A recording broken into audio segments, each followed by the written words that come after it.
set त short छ दाइ यो सेटलाई त टाइम लाग्छ अब यो आज चाहिँ हुँदैन खे लागिरहेछ यार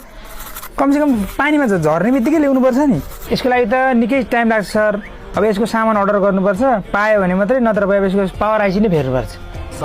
इयरफोन हेर्नु यो सबैभन्दा सस्तोमा यो 100 रुपियाँ खालको इयरफोन राम्रोमा दुईवटा खालको छ अब यो एउटा 350 को छ एउटा 250 को छ होइन यो एकदम राम्रो छ क्वालिटी एकदम एचडी साउन्ड आउँछ अब ग्यारेन्टी वारेन्टी चाहिँ हुँदैन होइन तर साउन्ड चेक गरेर लानु एकदम दामी छ ल दाइ तपाईँको मोबाइल भयो 450 रुपियाँ लाग्यो डिस्प्ले फेरेको ओरिजिनल फेरिदिएको छु 200 मा चाहिँ सकिँदैन दाइ 200 मा त हामीलाई नै आउँदैन तपाईँले 200 भन्नुहुन्छ जम्मा 50 रुपियाँ राखेको हुन्छ अर्कोचोटि हेरिदिउँ ल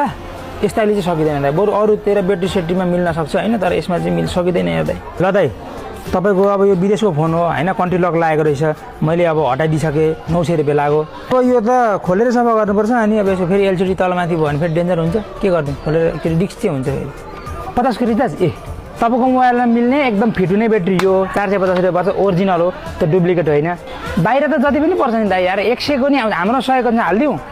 अहिले ठ्याक्कै सकिएको छ र मात्रै न तपाईँलाई देखाइदिन्थेँ क्या म हाम्रो 100 रुपियाँ खालको ब्याट्री पनि छ तर के गर्नु टिक्दैन यसको स्विच पनि रहेन रहेछ प्याटर्न लक छ अब यो भरे यो खोलेपछि मात्रै थाहा हुन्छ यो प्याटर्न मात्रै लक हो कि उता गुगल पनि लक हो दुइटै लक हो भने चाहिँ नि 400 रुपियाँ जति लाग्छ स्विचलाई चाहिँ अब 150 रुपियाँ लाग्छ के गरौँ स्विच पनि फेरिदिउँ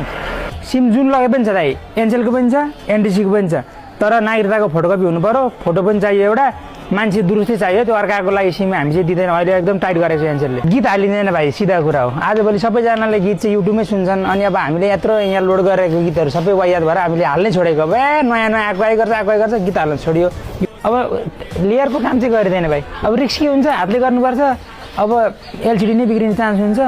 मेसिन भएको भए एउटा कुरा भेटाको फोन हामी लिँदैनौँ भाइ यो चोरीको माल हुन्छ होइन यो भेटाको फोन लिँदैनौँ ओरिजिनल बक्स बिल होइन किनेको भ्याट बिल छ भने हामी लिन्छौँ यो यसरी यो मेरो मम्मीको आमाको यस्तो फोनहरू चाहिँ हामी लिँदैनौँ है एकदम रिस्की हुन्छ अब अस्ति भर्खर पनि थाहा भयो होला नि मान्छेमा चौकी गएको